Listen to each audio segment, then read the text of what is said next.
The heroes of Hanukkah are the Ebenezer Scrooge of the Christmas story. These Hasmonean kings, which were the descendants of the Maccabees, mostly of the Sadducean sect, created the Sanhedrin, and mostly it was Sadducees that voted to have Christ convicted.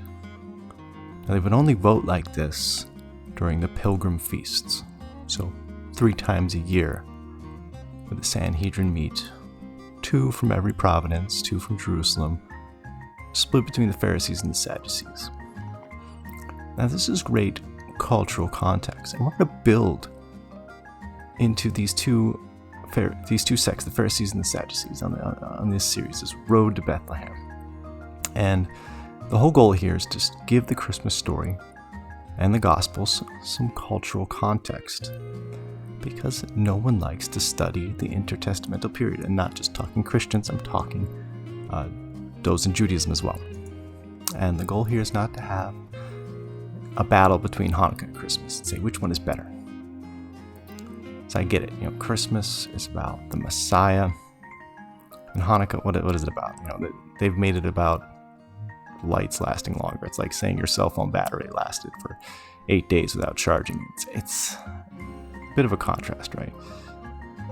I get why Hanukkah can be looked down by Christians, but there's so much rich history here, and there's some actual historical miracles that we'll look at, not made up ones like the lights and the oil lasting longer than they did, which they admit that they made up in the medieval period. But we do want to look at Christ just being a Jewish guy, the apostles being Jewish guys, every writer of the Bible, being Hebrew. And yes, we do want to look at the good and the bad and the ugly of the Hanukkah story and what happened before and what happened after. Today we'll run through 2 parts, and then we'll look at the Maccabean revolts and what happened thereafter. But both these symbols here, the menorah and the Christmas tree, are pictures of the tree of life. And both in Judaism and Christianity, we are waiting for that high priest, that Mashiach, the Messiah, whatever you want to call him, because he is our only access to this tree of life, returning to the Garden of Eden. The temple, we'll talk about the temple today and how Ptolemy IV wanted to go into the temple. The reason he couldn't go in, the reason only the high priest can go in, and we're still waiting for that perfect high priest, is it's all a picture of the garden. Entering the garden. We were barred from the garden. We're trying to get back there, so we can have fellowship with God and access to eternal life. So both these symbols can have good meaning here.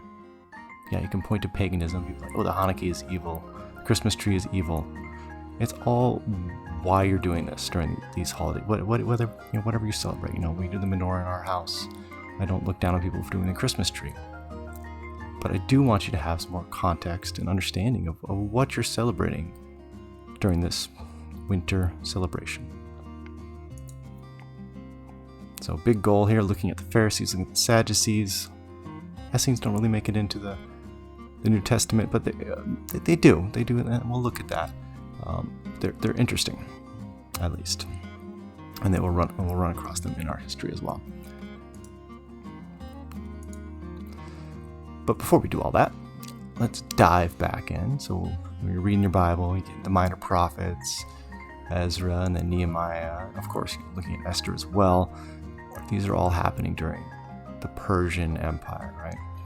And then it kind of ends off between Malachi and Matthew. You have this New Testament page, but there's a good 300 years of history there that we need to explore, going from Babylon to Bethlehem to look at the birth of Christ. A little more build up there. So just jumping back in time, give you a little quick reminder, catch you up on that. The Syrian Empire took the northern kingdom, the 10 tribes, into captivity. That was around 720, 725. Then we had the southern kingdom, Judah, being taken, which is where we get Judea. We'll be talking a lot about Judea. It's mostly, the Jews come from Judah, which they just called the land of Judea. Right? And this is not new. It's like that first picture looks a lot like the second picture. Yeah, the empire is changing boundaries a little bit, It's changing names, it's changing its king, its ruler.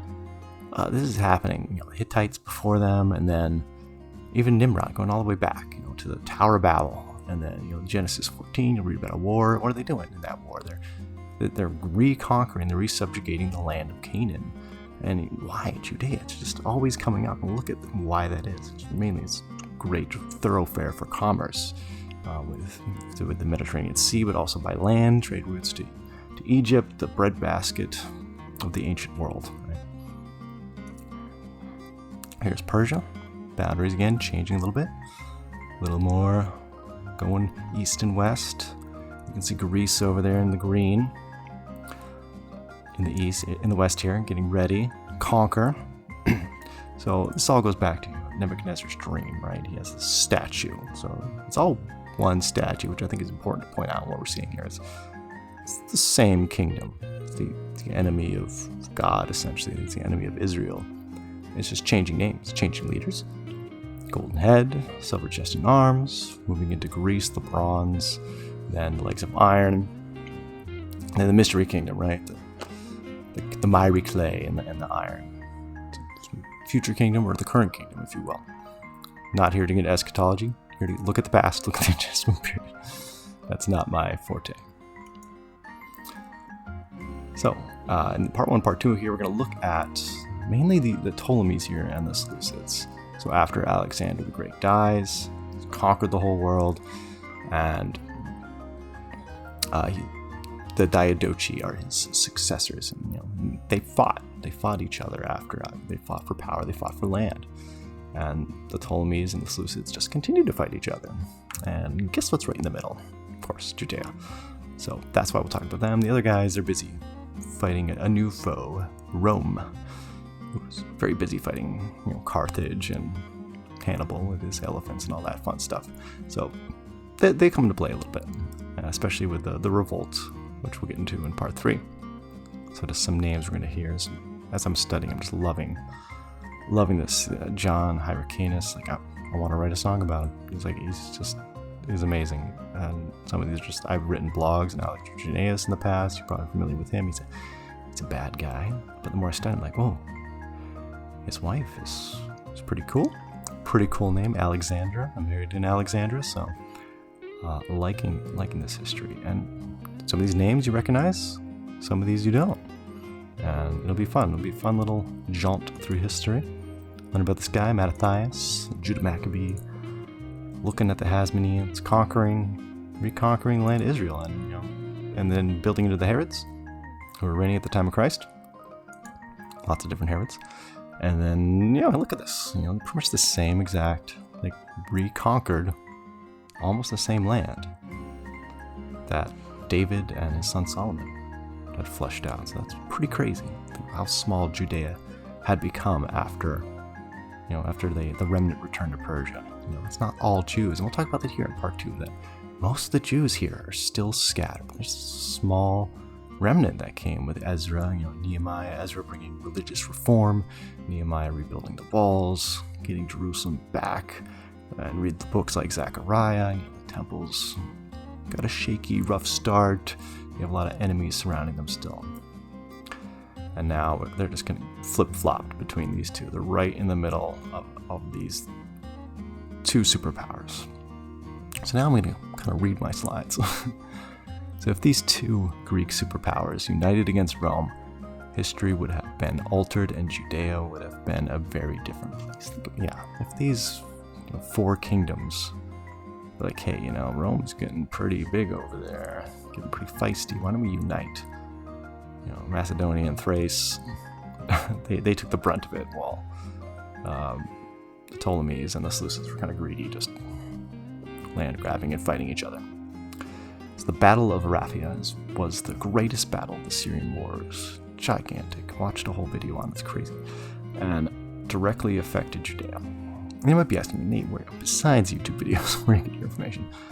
Past several years I've been reading, we're going to look at 3rd Maccabees today. That one's a new one for me. It has nothing to do with the Maccabees, which is interesting.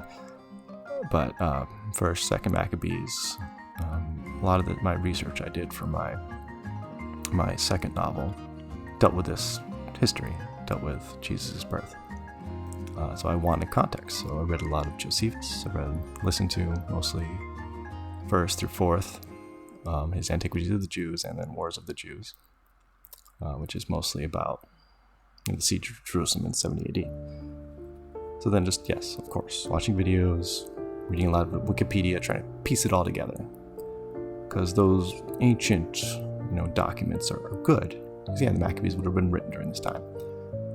Josephus would have been writing about, after 70 AD. Recording lots and lots of history, trying to sum it all up together. But just, like, the names, like the idea of putting, like, we'll look at Ptolemy the Fourth. And there's Antiochus. We could say, Antiochus, he's the bad guy, right? The Maccabean, he's the bad guy. No, this is the third. Okay, there's the fourth is the bad. Those writers didn't do that, so it gets confusing because there's like, which Antiochus is this? And they'll have different names for him, and that helps us pinpoint who they really were. But when you're just reading through, it can be very confusing. So it's nice just to have something like this that kind of brings it all together. So 3rd Maccabees records the account of the battle and the events after, and that's what we'll be looking at in part 2. And we'll finish up here. So like we said, Ptolemy the Fourth versus Antiochus the Third. So Judea was under Ptolemaic control for most of the Hellenistic period in 195 BC, when the Seleucids invaded and seized Jerusalem, which guarded a major commercial thoroughfare of the Levant, which is just the Israeli area. Ptolemy the Fourth's reign was marked by the Fourth Syrian War, 219 through 217, with the Seleucid Empire, which culminated in a decisive Ptolemaic victory at the Battle of Raphia, one of the largest battles of the whole Hellenistic age. Lots of elephants, too. We'll talk about the elephants. They play a big part in this. So you can see in the picture there, there's Raphia and Jerusalem over here. I got an arrow going to it. All right, in a second. So yeah, the Diadochi, we talked about them. The successors. History and the Maccabees tell us before the battle, an assassination attempt of Ptolemy was, no, the P is silent, Ptolemy by some of his own men took place. Maccabees tells us a Jew warned him before the regicide was committed. So he tells him, get out of the tent. And so they went in to kill him, and he was gone. A couple of assassinations that come up later that are really interesting. So the Egyptians used camels, which frightened the Seleucid horses. This happened in earlier battles too, with Cyrus the Great and the Babylonians, using camels, which are much larger than horses. Horses get scared of them. The Seleucid army used the large Asian Indian elephants, but they were easy targets for the archers. And this is the only battle where we have African, from Egypt, and Asian elephants fighting against each other. Massive battle, crazy, lots of different animals being used and tactics. And like I said, the elephants are going to show up later if you've never read the 3rd book of Maccabees, heard this story before.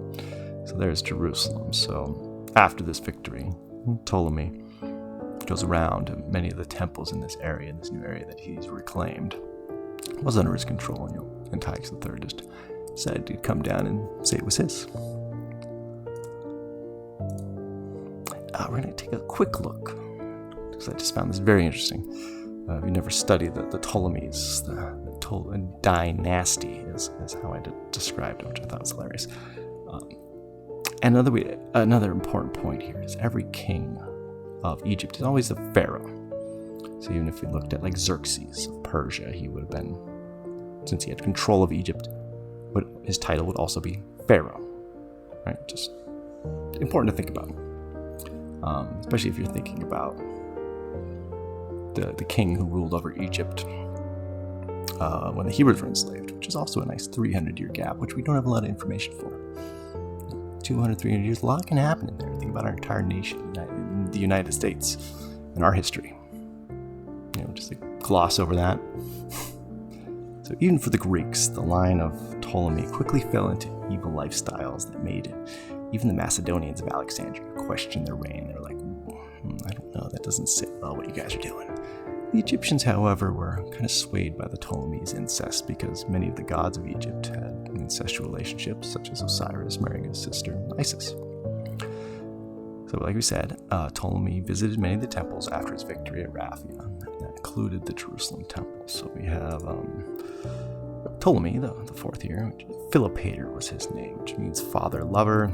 And we see his His grandfather is Philadelphus, which means sister-loving, which is fitting because he married his sister. And if you just look, especially at this chart, you see a lot of that going on.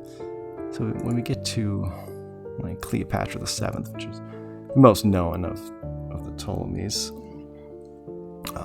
how did she not have 17 toes and 2 noses? All this inbreeding going on. How is she still attractive enough that Mark Antony and Julius Caesar both wanted to have children with her? So maybe we'll come back to them later as we get into that level of history, because that would have been happening even closer to Christ's birth.